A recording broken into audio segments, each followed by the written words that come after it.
Parc Astérix, just north of Paris, France, has one of the strongest coaster lineups in Europe. While it has a strong top 3 with an Intamin LSM multi-launch, a Bolliger and Maillard invert, and a large CCI Gravity Group wooden coaster, it also has an incredibly polarizing Vekoma MK1200 custom looper located towards the back of the park. That coaster is called Goudurix. Goudurix stands 118 feet or 36 meters tall, has over 3,100 feet or 950 meters of track, reaches a top speed of 56 miles per hour or 90 kilometers per hour, and has 7 inversions. While it pulls some strong positive G-forces at certain points in the ride, this coaster is one of Parc Astérix's weakest coasters. This is our full-length, in-depth review of Goudurix and our comments about what you can expect when you go to Parc Astérix to ride this coaster. Now, let's get into the review. Goudurix originally opened in 1989. When it opened, Goudurix jointly held the European inversion record with a total of 7. Goudurix is based on the French phrase Goudurix,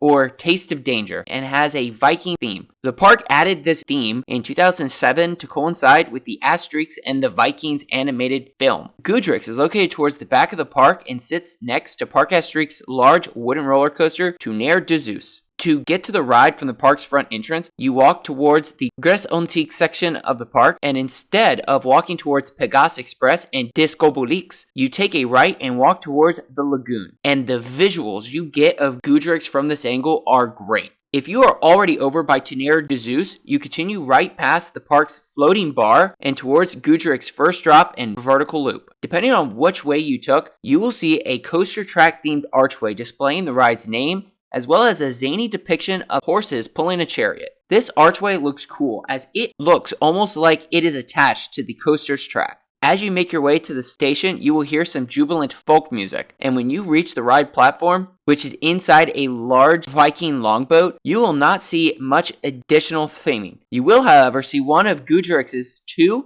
7-car, 28-passenger trains. And these are Vekoma's newer style MK1200 trains, which have vest restraints instead of the older over-the-shoulder restraints. Parc Astérix replaced Goudurix's old trains with these newer trains for the 2025 season. Once you have boarded your train, secured your restraints, and cleared dispatch, you proceed forward out of the station, down a slight dip, and along a section of straight track towards the lift hill to begin your ride. As you reach the top of the lift hill, you take a slightly banked left-hand turn and start down Goudurix's 108-foot or nearly 33-meter first drop. Do not expect any airtime while going down this first drop though, as it feels more like a ramp down into the layout than a first drop. At the bottom of the first drop, you then fly up into the first half of Goudurix's rare butterfly element. The entry into this element is oddly profiled, though it pulls some strong positive G-forces. At the bottom of the element, you then pull up into the second half, which actually exits in the opposite direction from the one you entered in. Before you have a moment to catch your breath, you then fly into a batwing, which tries to crush you with more positive G-forces. As you come out of the second half of the batwing, you then fly up into Goudurix's 5th inversion, a vertical loop. This vertical loop is actually fairly smooth and pulls some good positive G-forces at its apex. After that vertical loop, you climb up a ramp-like hill, followed by a janky right-hand bank turn, which flies into 2 consecutive corkscrews. And these corkscrews feel similar to the ones you can find on Legacy Aerodynamics custom loopers. As you come out of that second corkscrew, you take a poorly profiled right-hand bank turn. You take a slight dip during this right-hand turn before climbing up into the first set of brakes. You then slowly dip into a right-hand bank turn into a section of straight track, followed by a climb up into the final brake run to complete your ride. Goudurix has to be one of the oddest roller coasters ever built. It has some intense moments, particularly that butterfly, which pulls some strong positive G-forces, though it is some of the most questionable profiling out there. The entries to the butterfly and batwing are quite wonky. While not as bad as the entries, the exits to the butterfly and batwing are also quite odd. So if you are not bracing for those transitions, Goudurix will definitely try to knock you around. The track is also poorly profiled right before the turn into the double corkscrews and midway through the turn after the corkscrews. These janky transitions will definitely catch first-time riders off guard, especially since they come right after fairly good moments on the ride. While it has some questionable profiling, making for a rougher ride, Goudurix does have some good moments. Specifically, the bottoms of the butterfly and batwing, as well as the vertical loop, pull some great positive G-forces, which pin you to your seat. Goudurix also has one of the best placements in the park, as half of its layout travels over water, which makes for some great visuals. It's also cool how you can walk underneath and around this coaster's layout.